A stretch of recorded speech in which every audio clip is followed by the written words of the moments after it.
All right, welcome to the Ohio Writers Guild for authors and writers.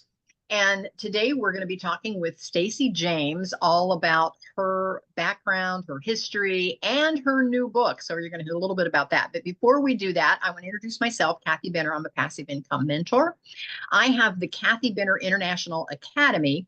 And if you just go to kathybenner.com, I put that already in the chat.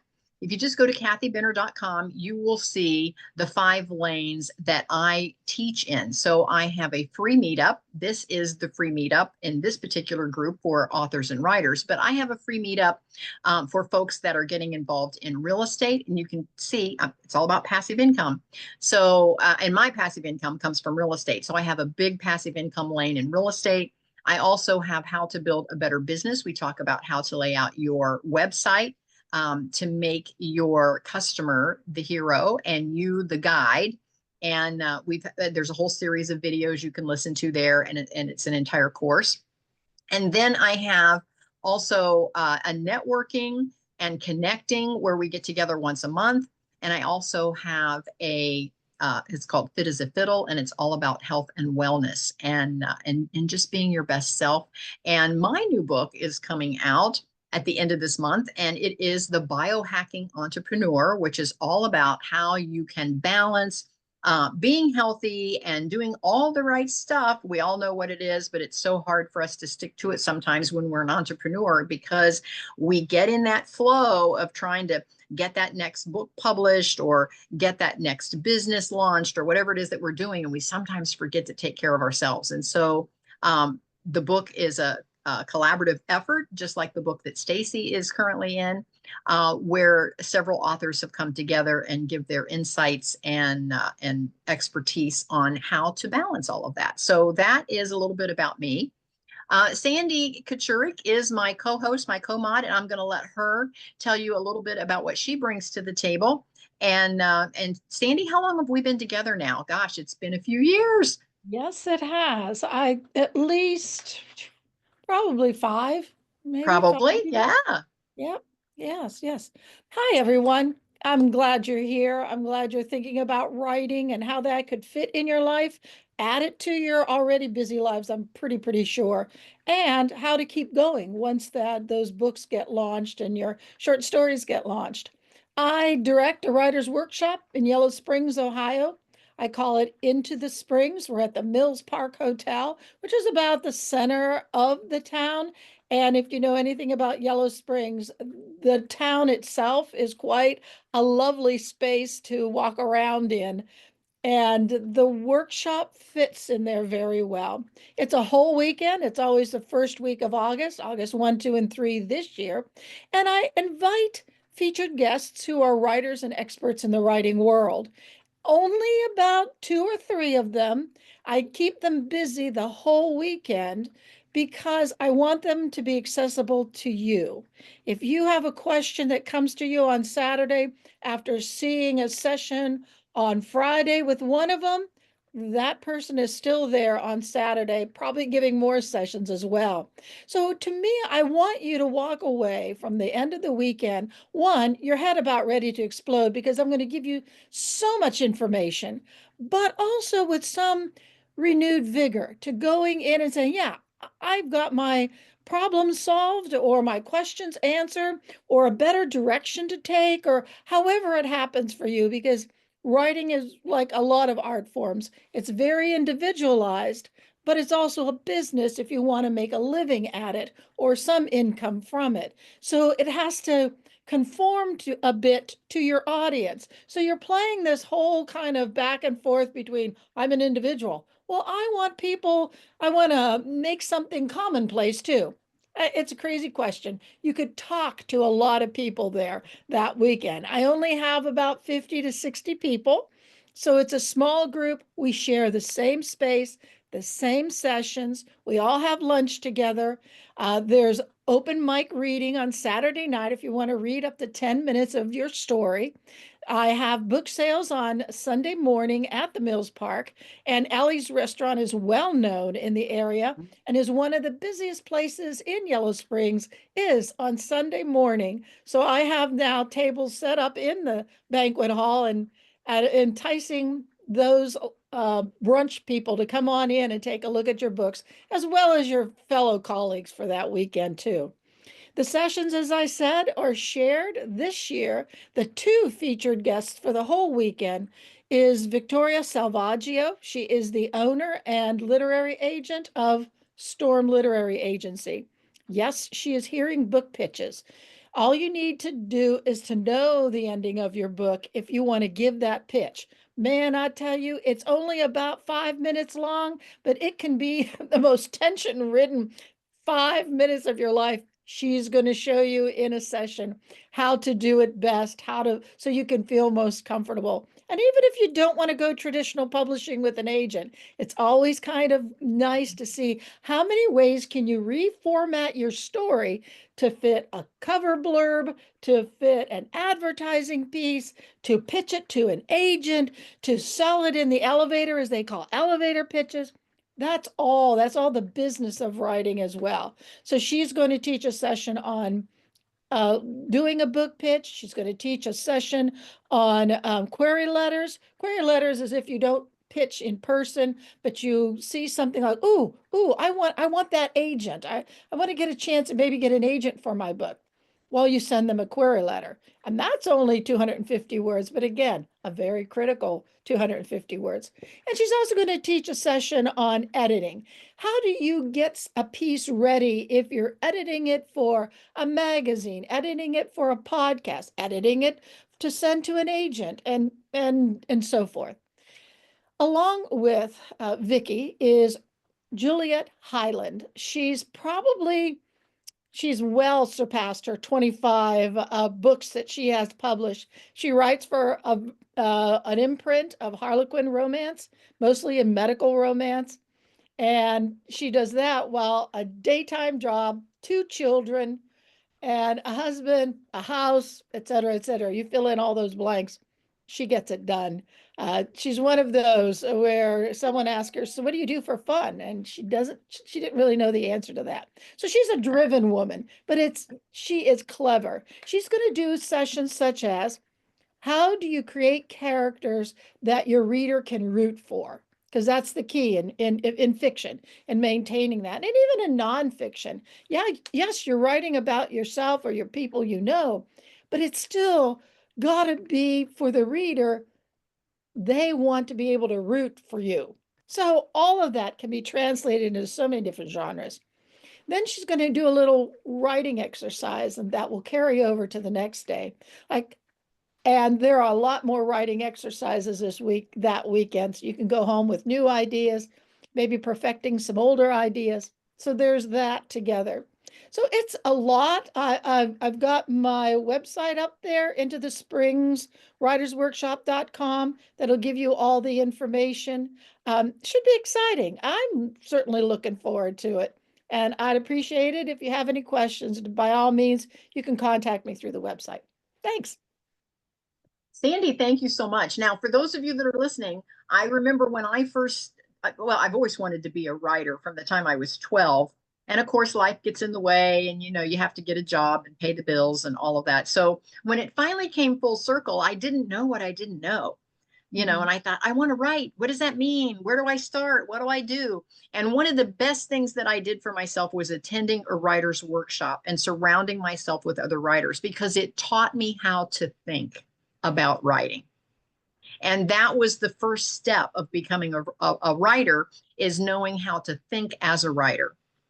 Because before that, and I know many of you may ponder what I'm saying, but before that, I would think as a reader. Mm-hmm. And it wasn't until I started attending writers' workshops that I started to think as a writer. So I encourage you to go to this one. This one is small enough that you don't feel like you get lost in the crowd. I remember the first writers' workshop I went to, there were so many folks, and I ended up in the back row because I had to drive a couple of hours to get there. It was down in Cincinnati from Columbus, Ohio. And I ended up in the back row, and I just felt like I was kind of a number in the room. And this writer's workshop is small enough that it makes you feel like you are a part of the workshop, So it's large enough that you get tons of great information and you're surrounding yourself with writers, but it's small enough that you don't get lost in the crowd. So I encourage you to attend this one. This is my favorite one. I've attended many writers workshops now, and this one is still my favorite one. So I'll just toss that out there. So Sandy, thank you so much. And you can see how to connect with her in the actual chat there. And Debbie has been with me. Oh my gosh, Debbie, how long have we known each other? Years and years. So Debbie, just share with the audience just a tad bit about what you do and a little bit about yourself.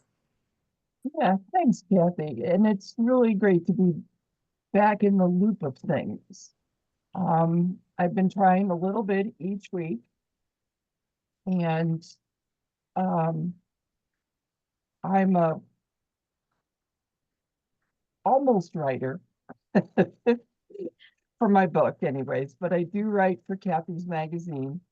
And I just live here outside of Columbus, and I represent, I share and educate people on how to convert their home to chemical-free products with the company that I belong to called Melaleuca.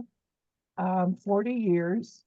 On Friday for my fireside chat, I did, I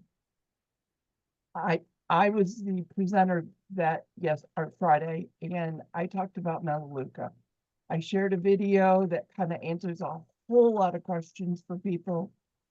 And you can find that on my YouTube channel, which is Easy Debbie Marks.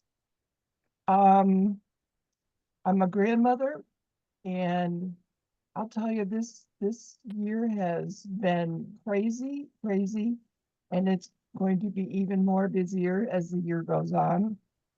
And I was diagnosed with something quite out of the blue. And on over 3.5 months, I was very busy with doctor's appointments, testing, and quite unbeknownst to me, and I'm going to tell people, don't ever be afraid to have a test, because I went in and had a test and it just snowballed from there. Diagnosed me with lung cancer. So on March 12th, finally, I had 1/3 of my right lung removed with all of my lymph nodes. I am like a month out now from that, but the praise to God, I am now cancer free. So, which is awesome. And Debbie, it is so good to see you. So good to see you on the call today. Thank you. I was very leery on who to talk to about this, but Kathy was aware of it. And I'm just really glad to be back out here today. And I'm telling you, I've got 4 grandchildren graduating next month in May from actually from college. All of them are going to be graduating from college, and then my oldest granddaughter gets married in September. And then I had one thing that was driving me to get better, and that is I have a trip in August to Alaska with my sister. And I'm telling you, I'm so excited about that. So that is going to be something really worth writing about. And so thank you very much, Kathy, for giving me this time. I appreciate it. Debbie, thank you. Thank you for sharing. Now, Debbie is writing her memoir. So yeah, she's got a lot more chapters now she's going to have to add. Definitely. She has a lot to Yeah. do, that's for sure. Yeah. So Debbie, thank you for being here. This is the first that Debbie has been back on a call since her surgery with me. So that's why I wanted to give her some time to share today. So Debbie, thank you for being here. Let's talk to Stacy. Now, I've known Stacy for a long time as well. Now, Debbie, I don't know if you remember, because Debbie and we were very involved with Carrie's group as well. And that's where I met Stacy, was through Carrie's. Debbie's like, yeah, that's where I remember her. So anyway, Stacy James is unbreakable. She is unshakable and unstoppable. If you know anything about Stacy, she's believing that no one should ever use adversity as an excuse. She is an award-winning speaker, a best-selling author, a life coach, and for 25 years, she's inspired people to embrace hope, courage, and perseverance to impact the world with their God-given mission. Stacy turned a paralyzing diving accident at age 20 into lessons for life, motivating people to develop resilience and overcome adversity. She has won more than 200 medals in wheelchair sports, competed 14 marathons, probably that's more now, and traveled to 8 different countries. She was one of Columbus Business First Accomplished 40 Under 40 and former Miss Wheelchair Ohio and one of Columbus Remarkable Women of 2020. Wow, Stacy. That is unbelievable. Your story is such a testament to resilience. So after this accident at age 20, and then you've become this award-winning speaker and best-selling author and life coach. What inspired you? Can you share what inspired you to turn such a traumatic event into a mission to inspire others? I would probably be digging holes in the basement thinking, how terrible my life was. And how in the world did you, for all practical purposes, pulled yourself up by your bootstraps and said, I'm going to overcome this? Share that with us. Yeah, people say that to me a lot. They're like, well, if that happened to me, I would just be laying in bed for the rest of my life. I'm like, well, it doesn't sound very fun to me. And yeah, it would be easy to wallow in all of this stuff I have to go through. And trust me, I might look nice right now, but it's a lot of work to actually get all dressed up. The routine of my life takes so much time, so much effort because I'm still a quadriplegic, and I got a lot back after my accident, but there's still a lot that's wrong with me medically that I have to deal with, doctor's appointments, self-care, therapy. I spend hours a day on therapy, and that's not to get any better. That's just to maintain. That's not to lose what I gain. And the more I get older, as anybody, things don't work the way you want them to. So, but I really, if I didn't use my life to help other people, it would just be selfish gain. And so what I want people to know is that no matter what happens to you, you can learn from it, you can grow, you can become better, and you can do more really than the doctors thought possible a lot. You can do more than what other people believe that you can do, because there's going to be a lot of naysayers out there, even in your own family. They won't believe in you, or they think, want we don't want you to get hurt or whatever. And you can do more than you think is possible. But with God, all things are possible, and you don't want to limit him. So I want to use my life, the things that I've done, the traveling. Traveling is very, very hard for me. It can be almost a nightmare. It's not the flying, it's the hotels. But I still do it because the benefits are worth it. And so sometimes if you push through the hard things, you just deal with what has to be dealt with and you do it, you can have some great times. I like to teach people about that, not giving up, push through the hard times. A lot of the sports I do is for lessons. It's, I am, as a quadriplegic, my arms are 4 to 5 times weaker than the average person, and it's even getting worse. But I don't go into races to win. I'd like to win. I try to win, but most of the time I come in last. But it's all about finishing what you started and giving it your best. So those are some lessons I like to teach the audience. That's why I want it to be about them, what they can learn. And that's why I want to put it in writing. That's why I want to speak about it and inspire as many people as I can, especially as a life coach. If people want personal coaching on that, individual, that's helpful. Wow. Wow. How amazing, Stacy. my hat is off to you. Yes, thank you so much for being here. Thank you. You're just most recently in a book called Resilience Anthology II, and your chapter was called One More Push. Yeah. So in that chapter, you recount your determination to compete in the New York City Marathon despite tremendous obstacles. And so as a writer, how did you approach translating such a personal, physically demanding journey into this narrative that would resonate with others, actually in written form in a book? Okay, so first of all, here's our book. I'm very Yay! proud. Yeah, I'm very proud of it. Resilience Anthology II. There's actually two anthologies. So they're both awesome stories of 14 women, and they're on the back here. One of them in the middle by my hand. And 14 women just recounting amazing stories of being resilient in all kind of areas of life, for women, from, overcoming domestic violence to abortion to, how do I deal with the guilt of that, to just someone's son died, and how do you deal with death? One of them actually perished in an accident, and dealing with that and forgiving the person that killed them. And one of their sons actually came back to life, which is amazing. So I'm so proud to be part of this book, Resilience Anthology II. And my story is about doing the New York City Marathon, my very first marathon. And I'm in this book, which is called Love, Family, and Friendships That Endure, because I did it with my mom.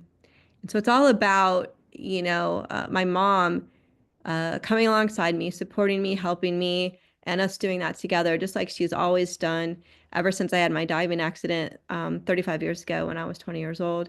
And the reason I wanted to put it in a book, and you mentioned, how do I translate that into something that the readers could relate to? I wanted not just to tell the story, but to show the story. So I wrote it in a way that if you've never done a marathon, which most people have, and I think 1% of all people actually do marathons and complete them, I wanted the reader to experience, what is it like to actually run this 26.1 mile race. So I wrote it in a way that they could come along, almost racing with me. What is that like? What are my thoughts? What are my feelings? What was it like when I was exhilarated? And what was it like, more important, when I wanted to quit? And so that's where I want to relate to the audience, because so often when we have a dream, when we have a goal, it's very exciting at the very beginning. But then there's so many times, there's ups and downs, and we want to give up and quit. And what keeps us going? So I talk about those times when I'm beat. I want to quit. And there's actually the option really to quit. But what kept me going, you'll have to find out. What kept me going in the race are several things that can help other people to keep going in their life. And did we finish the race?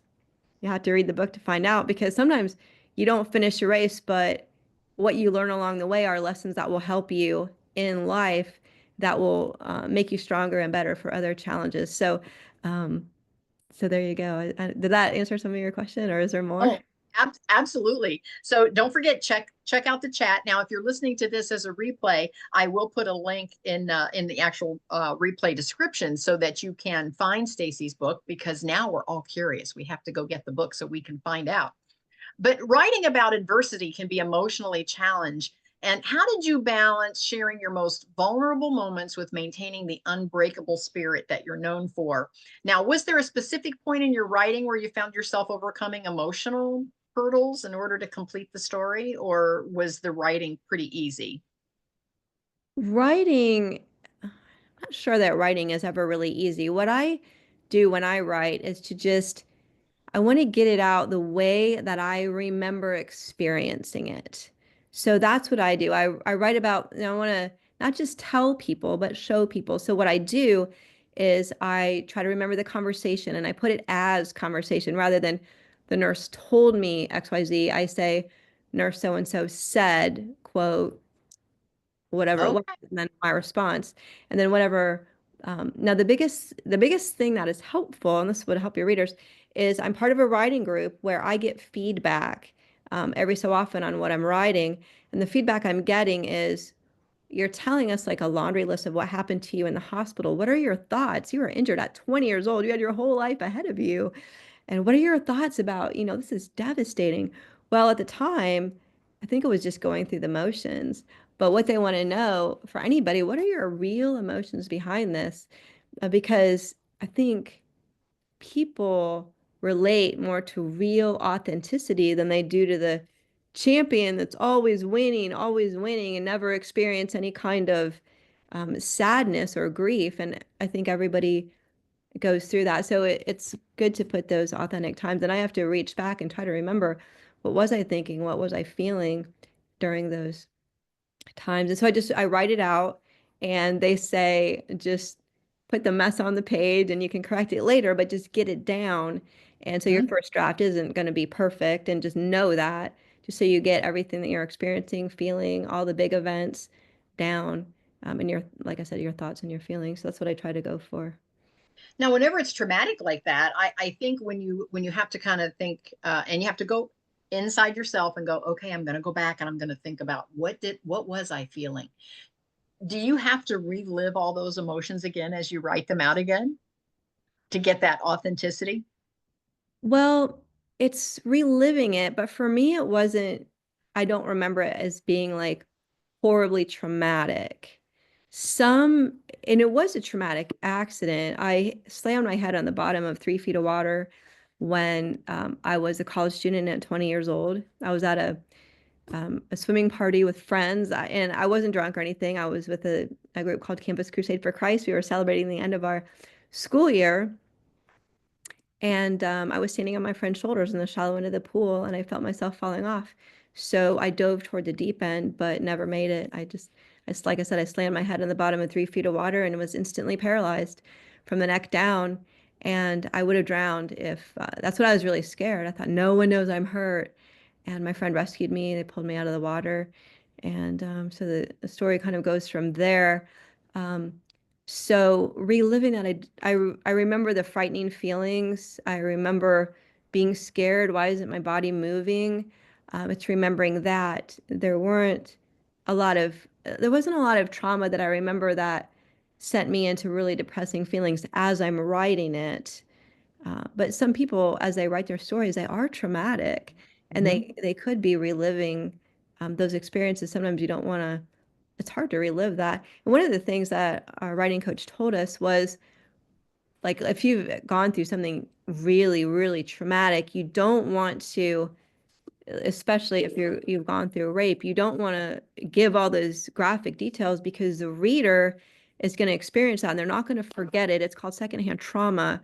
So you want to put details, leave some of those details out, but indicate that that trauma did happen, like he shut the door, and, you know, something like that. So that was an interesting tidbit that I got. Luckily, I don't have to do that with my story, but yeah, so I'm not reliving trauma as I write it. I'm reliving the experience in hopes that people can relate to hard things happening.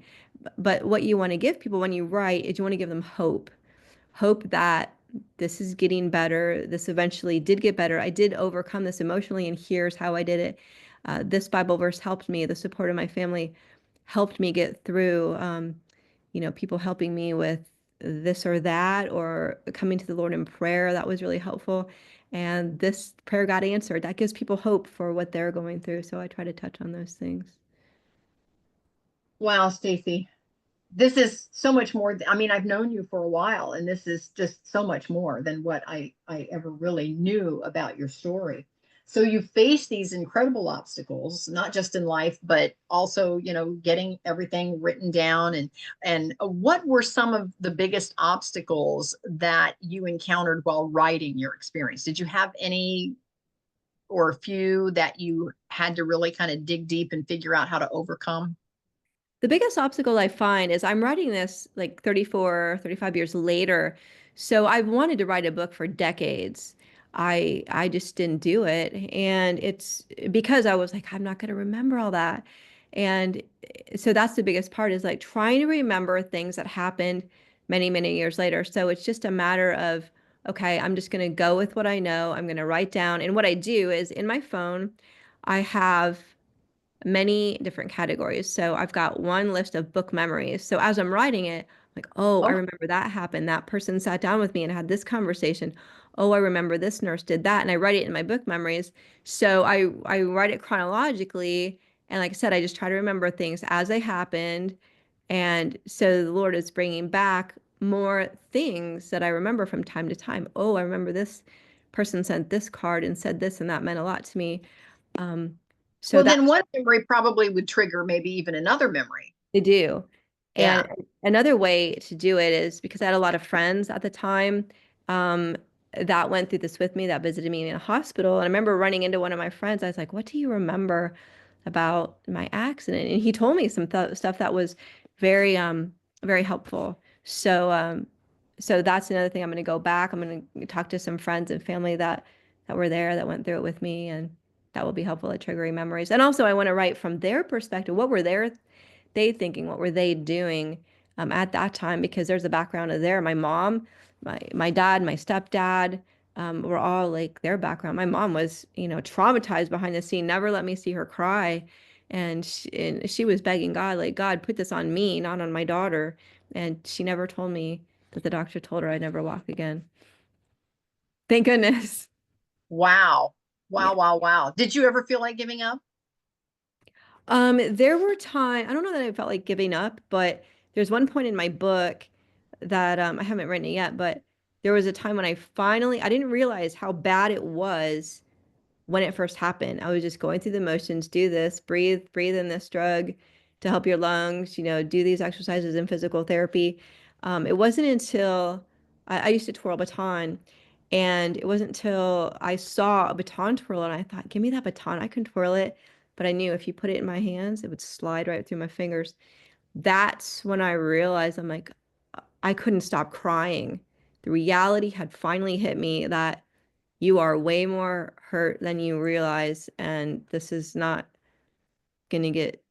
not ever get better. And so that's one of the ways that I really I wasn't getting that. Actually, that was a turning point. That was when I've got to get the mental capacity, the spiritual capacity to say, um, you gotta you got a lot of work to do. And that's when I realized there's a Bible verse that someone put in my room. It said, I can do all things through Christ who gives me strength. And I use that as my motto. And um, so that helped me to keep So going. that was the day you knew you had to dig in. Yeah, really did. That's one of the that was a major point, but there was other points too. Because life can be a roller coaster. Uh, Mhm. it got good days and you got bad days. Wow. But I keep remember, going. That's the important thing. yeah, I remember being in a class with you at one of Carrie's, a breakout with you at one of Carrie's conferences, and I glanced over my shoulder and you were standing up, and I was like, "What?" So share with our audience a little bit about that. I'm sure there was a time in your healing process that did you just make up your mind you were going to do that at some point, or? Well, I was going to do the best I could, no matter what it took, to live my life again, whether that was going to be walking or not. So you had to learn life both ways. And so they weren't sure that I'd ever walk again. The way that they did physical therapy was, this is how you push a wheelchair, and this is how you do this sitting down. And, even like if you can see my hands, when you break your neck, your entire body is affected. So my arms are really weak. My hands are functional. I'd say functional. They can't do everything I want, but back then I could hardly do anything. And so it was very gradual when I'm like, during a spasm, my legs would have spasms. I realized I could lift my leg a teeny weeny bit. And then another spasm happened later, and I'm like, I can lift my leg a little bit.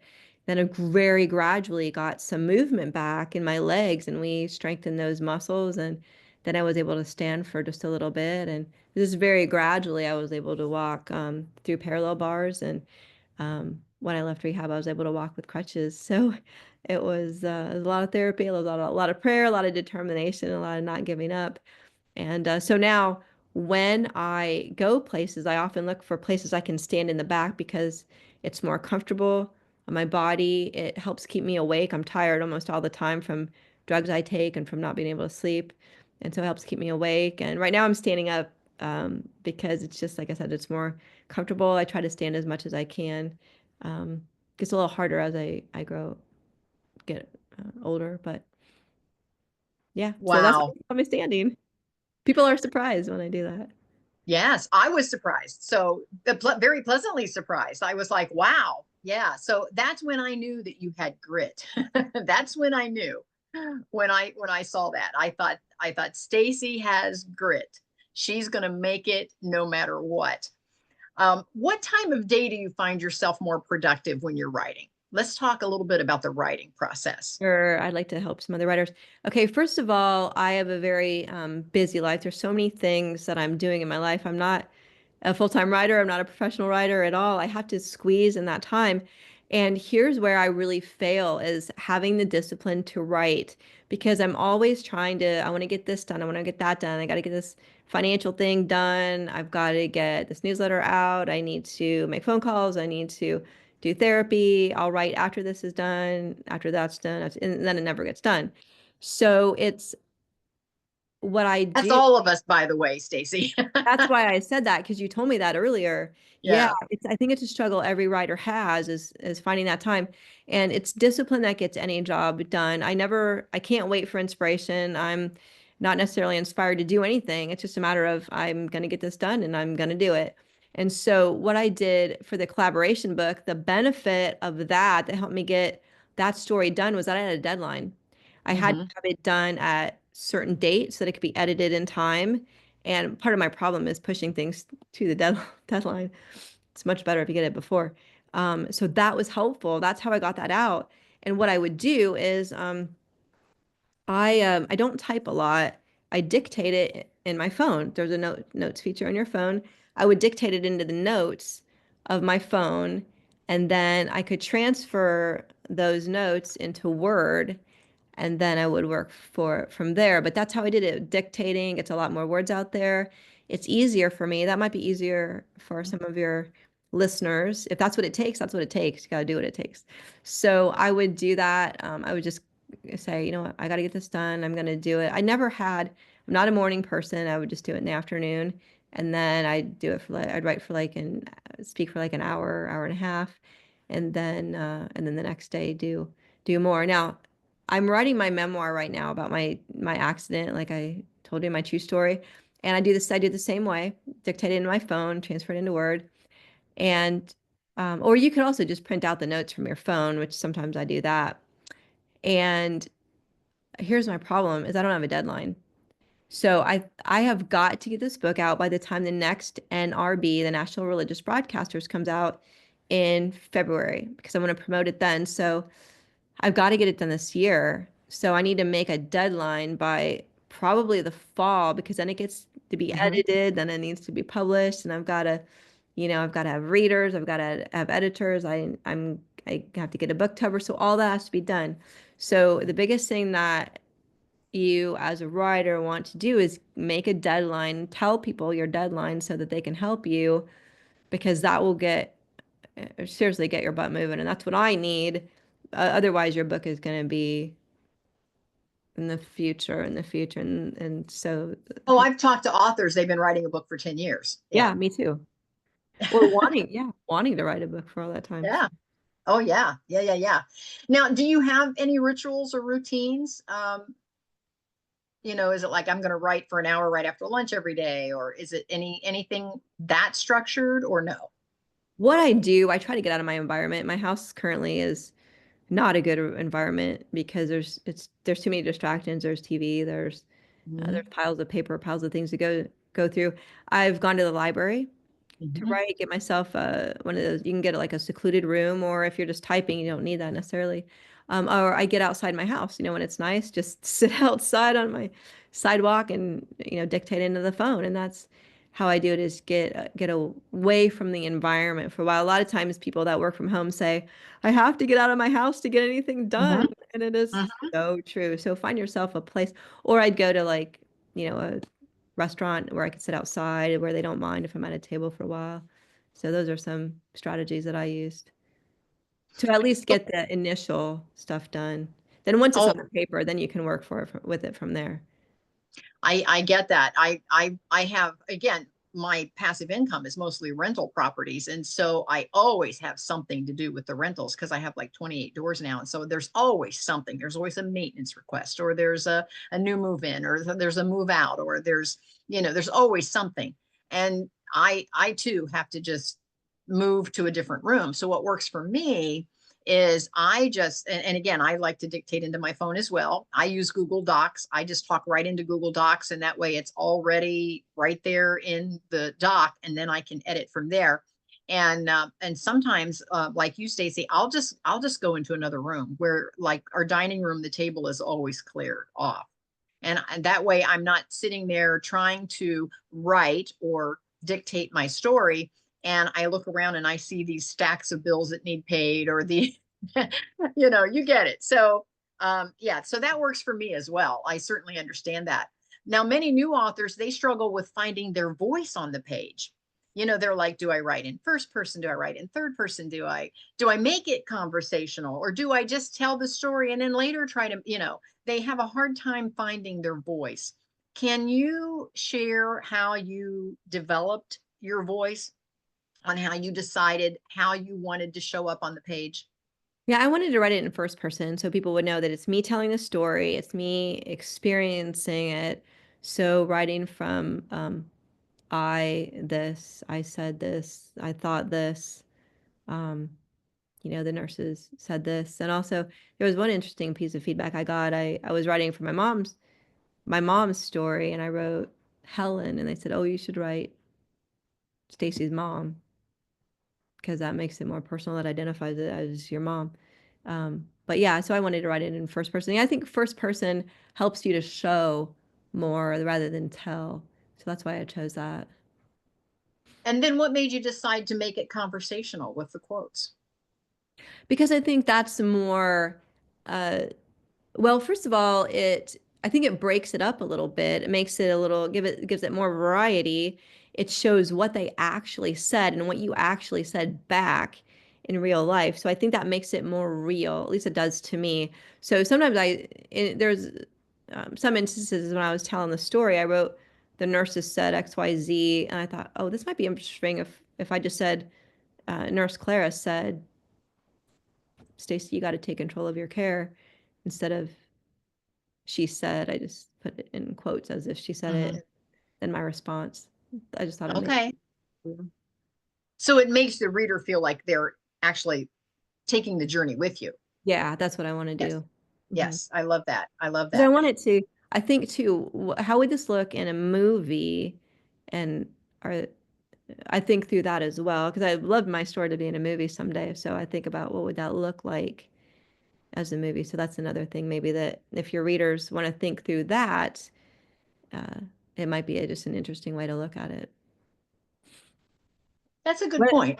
yeah, whether or not they want it to be in a movie, at least that will give it more color and realness, I think. Yeah, I can see that.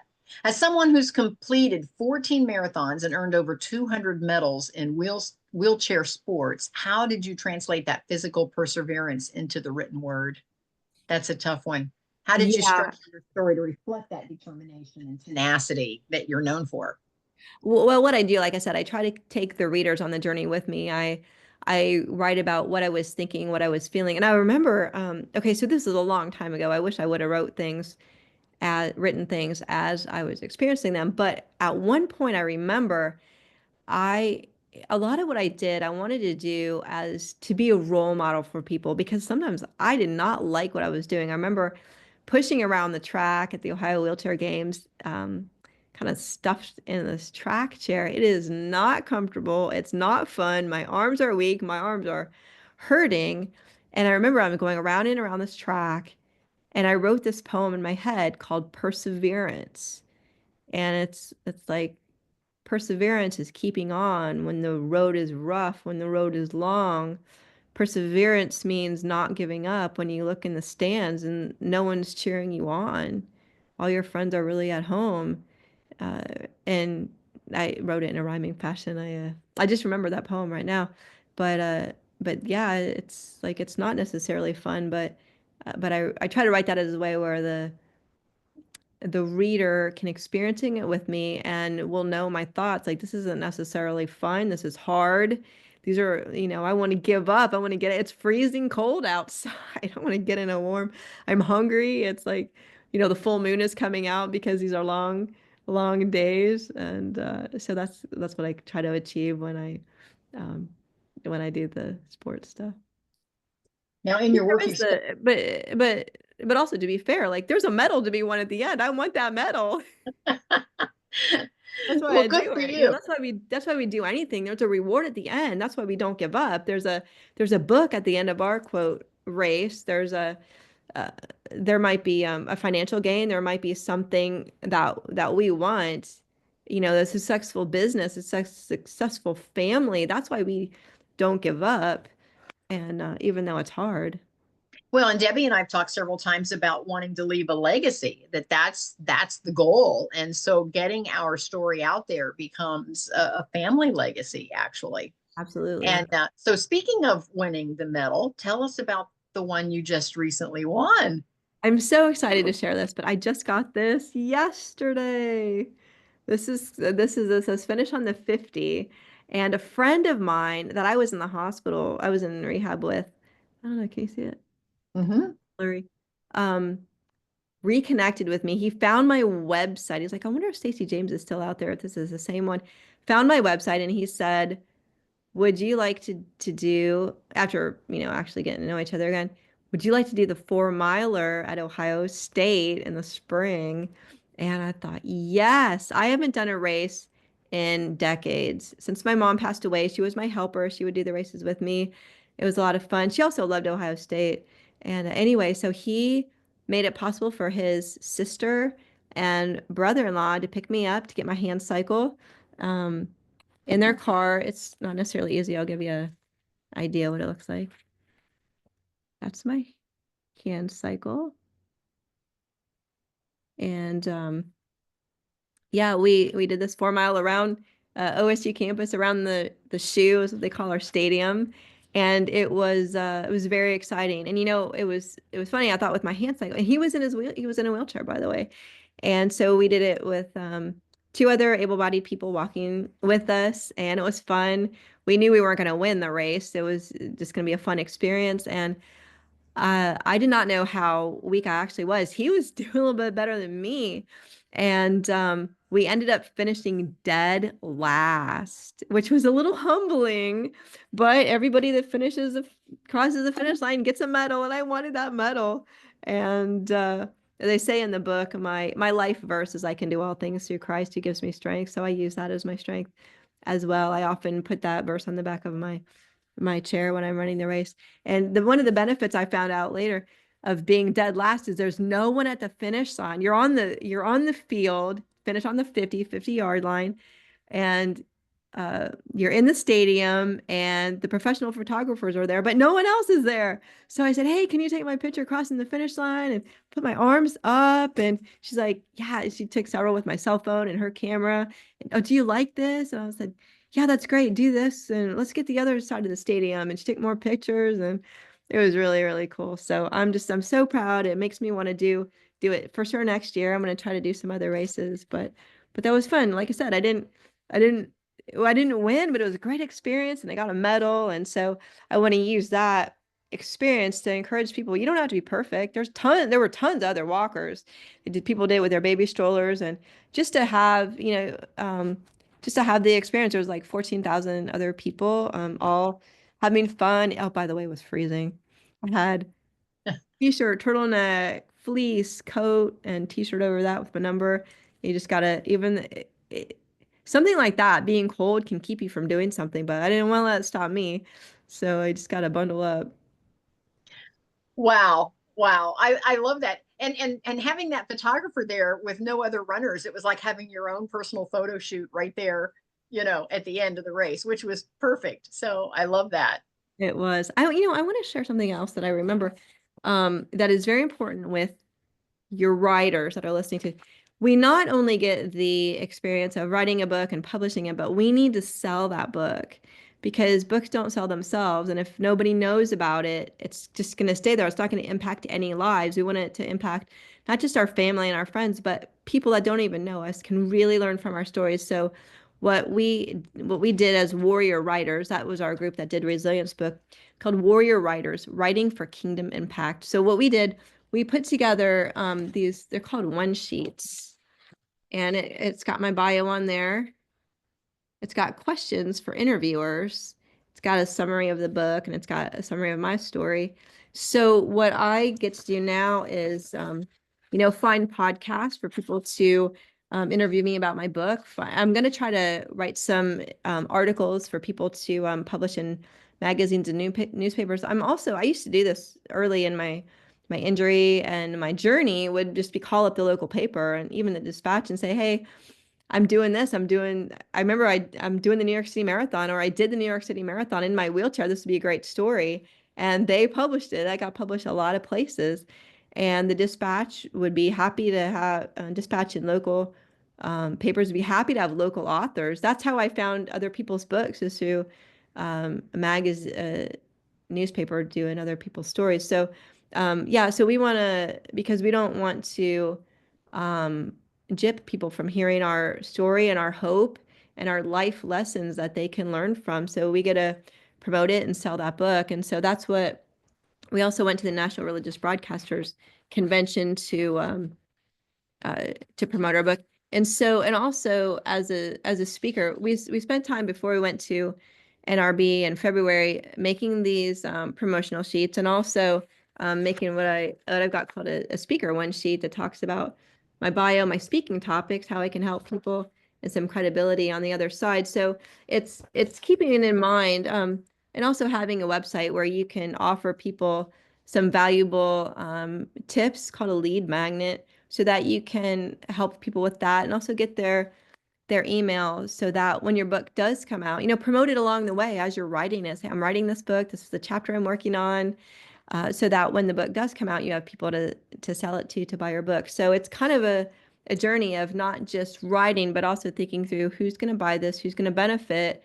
And, once you get the book published, then you get to have another job of getting your book out to the world. So that's another thing that writing a book entails, unless you just want it for yourself or your family. But you have a lot of work, and you have a lot of money in publishing a book. So you really want to get it out there, and you don't want to let people not learn from your life lessons, keep them from making the mistakes you made. So I just wanted to get that in. That's another part of writing the book.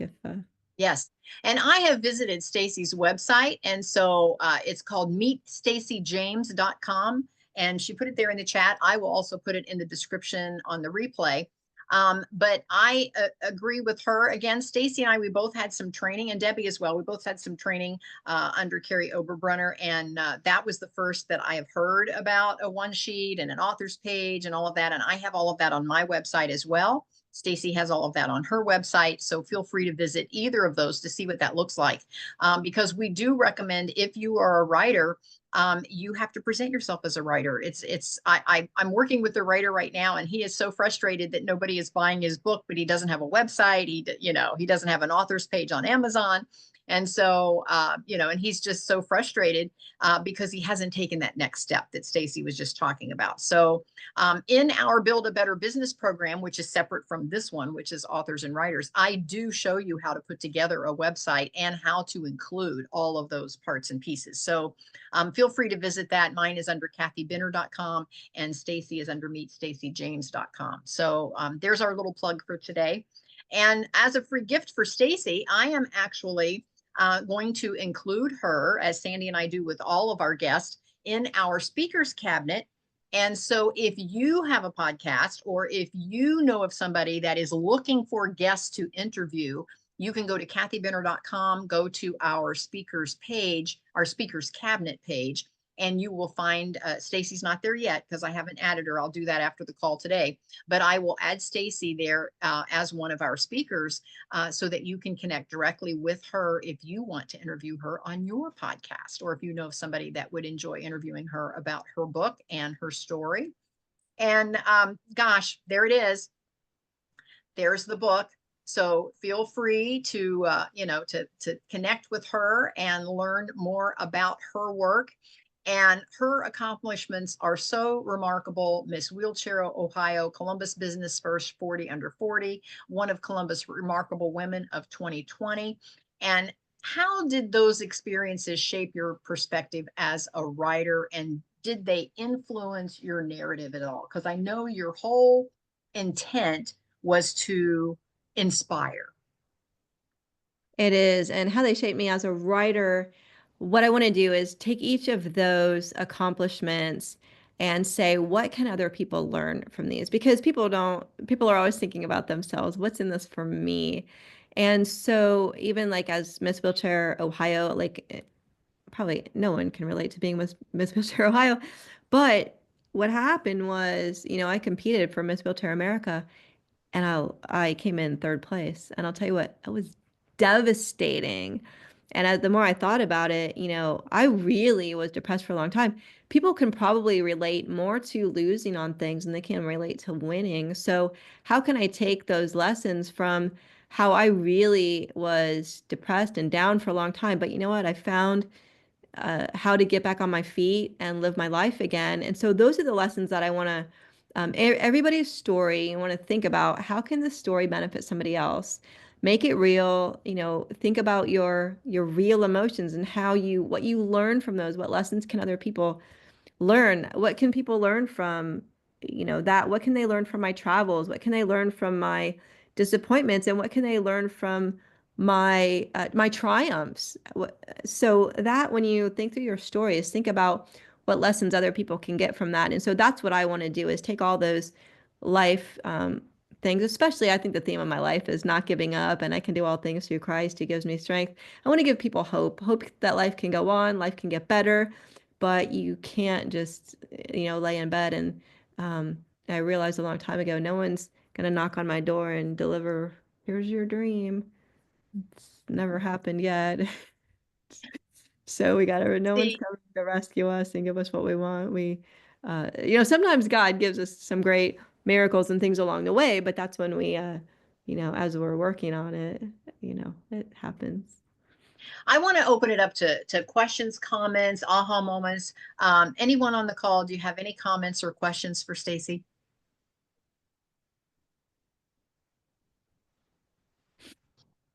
I have a question. Yes, Sandy. It would seem easy is never a applicable word to almost anything, but it seems like, well, it's your life, so it must be easy to know when you were done with telling that story. But I betcha, how did you know that you had told it, that you had gotten to the end, that it's like, okay, this is ready to go to a publisher or a professional editor or something like that? How did you know it was time for that you were done? Well, as far as the resilience book, I'm done when I was like, it's a deadline. We had Yeah. 5,000 words. I Yeah. don't have any more words Yeah. to add to it. And is there any more else I had to take a lot of words out. Yeah. Actually. So and that was just one story. One story, however, can be very difficult to tell. And that took a lot of work, there was some stuff in there that I really wanted to put in, but I'm like, is this definitely something that the reader needs to know? Can I take it out? Can I put it in my memoir? And then as far as my life story, it's going to hopefully continue to be written as I continue to persevere and live life. And as things get worse, I realize that, things are getting worse and I'm having a lot more emotions and how am I going to deal with this because things are way different from when they were when I first had my accident and they are getting worse and it's tough to deal with. So it's going to have to be as my memoir is, okay, what does the audience need to know? How I don't want it to be too long that it's intimidating because people like smaller things to read. Sometimes a really long book can be very intimidating and I want people to read it. So I thought, if it all doesn't go into one book, I could write another book after that and continue the journey, continue the lessons. I especially like to write about my mom and what an awesome person she was, how she helped me get through. And her life was all full of grit as well. She went through a lot of life traumas and lessons. So I don't know, did I touch on the question? Yeah, sometimes your book is finished when they just rip it out of your hands, like, listen, you're done, you've been working on it long enough. And that's probably gonna be, Yeah. Another bonus for deadlines. yeah. Yeah, I tell my daughter all the time, she's attention deficit growing up, and all through school, I would always tell her thank goodness for a good, healthy deadline. Yeah, because that's when she would get her assignments turned in, when there was a good, healthy deadline there. And I agree with that too. I'm in a collaborative book effort that's launching this coming week in the Miami, Florida area. So we fly out Sunday to go down there, and it's a big conference, and it's a 2 day. It's actually ends up like a 4 day launch. We've got book signing at Barnes and Noble. We've got a photo shoot with a professional photographer. We have a 2 day conference where we all get to be part of the speakers on stage. And so it's going to be quite an event. And so I'm excited about all of that. But like Stacy said, there was a deadline because it had to get to the editor, because it had to get uploaded and get published, because the powers that be, the publishing company that I went with, they wanted to have author copies ordered and available at the conference. And so that was their deadline. So all of a sudden, you have to reverse engineer that and say, well, if we got to have books by this date, then it has to be published by this date, which means it has to be edited by this date, and which means the writers have to submit by this date your finished final draft. And so it did help. And having a word limit also helped me, because again, I knew where I wanted the story to end.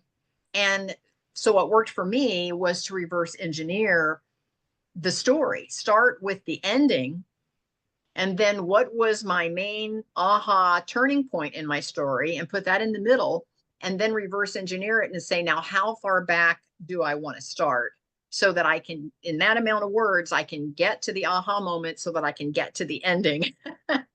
And so that worked for me, was to break the story down in a couple of parts, what led up to the aha moment, and then what happened after the aha moment, to where I can inspire and help others. So the good, healthy deadline. Yeah, can't say enough about that. So I love that. Before we go, Stacy, I do want to ask, we know how to get in touch with you at meetstacyjames.com. But what, as far as your publishing, my question to you is, you're talking about the warrior writers. Is there a particular publishing house or publishing company, because again, yours was all Christian writers, am I correct? If somebody wanted to write in that realm of Christian writers, is there a person they could connect with? Yeah, our writing coach and the head of Warrior Writers is Missy Maxwell Wharton. She's got a website with that, missymaxwellwharton.com. And we meet every Monday and Thursday morning, very early, for coaching, for writing exercises and for feedback on our writings.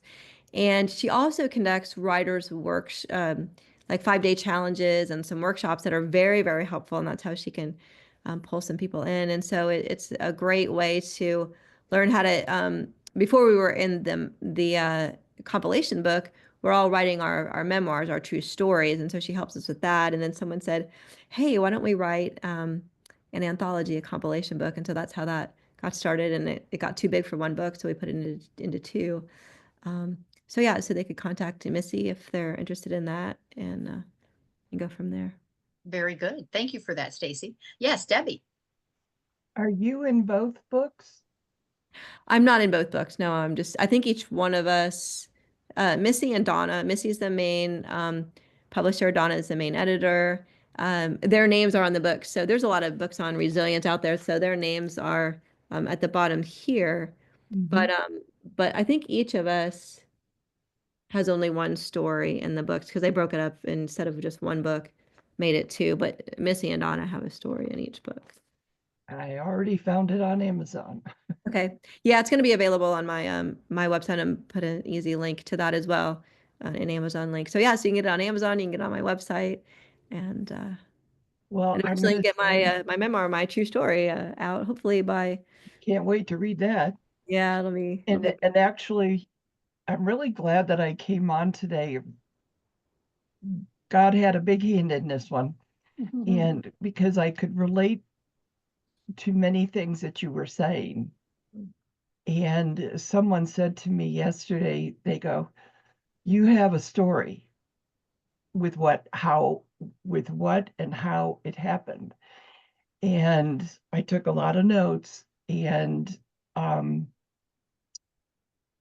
I'd like to get the book, and then when your memoir comes out, and here's the other thing.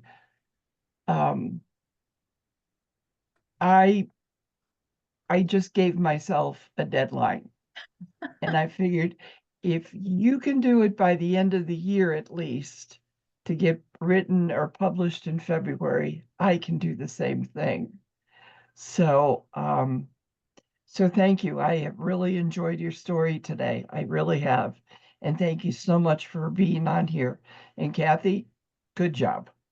By the way, as far as deadlines, some people give themselves like an inspirational deadline, like their birthday, somebody like a family member's birthday, an anniversary date, something that's significant to them. So that's kind of, or that could be like a deadline, or it could be like a launch date. I want to launch it by a certain amount of time, which means you got to get it done a lot earlier. But that launch day is very special too. So that's kind of something that's important that can help you be a deadline. And Debbie, I've just got a question. What was it? What were some things I said that were inspirational or helpful to you? Do you mind sharing? Well, you the one thing that caught my eye was that you said just write your thoughts. And it reminded me that you're right. It's not the final copy that I'm doing. And so many times I have seen people trying to make it perfect the first time. Yeah. And you reminded me of that. And the deadline. And you also talked about, good question, Kathy. How do I use my voice? And I'd always wondered, how am I going to come across in my memoirs? And to me, that was very important. And having the reader go on the journey with me. And I can do it for either my health experience or my memoirs. That's very, very important. And be a role model. And I like this, the thing you said was, and what I wrote was, I have a book at the end of my race. And you had a medal at the end of your race. So so to me, I'm looking forward to ordering the book and getting it and really reading how you put that, because I feel as though it would be a great example for anyone that is going to try to rewrite their life story, their memoirs. And you'll learn a lot from the other people that wrote their stories too. It might give you some ideas at how they wrote, and that will give you some ideas for your own story, Debbie. Yeah, I agree. Thank you so much. I appreciate this, and I'm so glad I was on here today. Good. Perfect, perfect. I think we've talked with everyone except Francisco. Francisco, did you want to share or have a comment or question for Stacy before we go? Hi. No question for Stacy. I did enjoy everything she's talked about. So thank you for coming on and telling your story. It was actually very special. So thank you. I do have a question for Sandy. Is there a daily event schedule available for the Into the Springs workshop? Because I was looking through the website, but I couldn't find one. If you go on the schedule, there's, I think it's about maybe, and it Yeah, shows, Stacy and I were on the website yesterday, and Stacy, if you remember, I clicked around a little bit before I finally found the daily schedule, and I think it is in the about page. yeah. Gotcha. Okay, perfect. So I was looking in the wrong places. Thank you so much. No, I had somebody wanted to bring it up to contemporary levels, and I said, okay, here you go. And it's like, wait, where did everything go? So thank you. I enjoyed that feedback. Thank you, Francisco. No worries. And thank you, everybody, for speaking up and telling us a little bit about yourselves. I really enjoyed everything. Thank you. Thank you for being with us today. And please feel free to come back. We are here the second Monday of every month at 12 noon. We have a different author on every month. Francisco, are you an author or a wannabe author as well? Definitely a wannabe author. I did a recent career change, so I've always wanted to be a writer. So this is actually my first year venturing into that. So I'm getting any information as much as I can. So thank you. Okay, perfect. We would love to see you at the Writers Workshop in Yellow Springs. For sure. Yes, thank you. Thank you so much for being with us today. Thank you. With that, I think we're going to go. Is there any final comment, Stacy? Yeah, what I would tell Francisco and what I would tell anybody, I am guilty of gathering information for years. Nothing happens until you take action, until you make the discipline to do what you know you need to do, and not just like Debbie got out of it. Just sit down, start writing your thoughts, write the main events that you want to talk about. It's going to be messy. Just get it out on the page. It doesn't have to be perfect the first time. It won't be perfect the first. If it is perfect the first time, then you're a miraculous, amazing writer. But yeah, just get it down, and then you can work from it from there. But you can't work from something that you don't have on the page. So start getting that on the page, and then as you learn, you can tweak and you can go, but just don't be guilty of waiting for decades to write a story that people can benefit from. I can't wait to get my story out there. And like I said, do the discipline. And at the end, there's a discipline. There's two kinds of because you don't want to regret. You don't want to die and then regret like, oh, I wish I would have done that. So don't live with that. Yeah. Good point. We I never love that. We never know when our time is up, and that's kind of a scary thing for me too.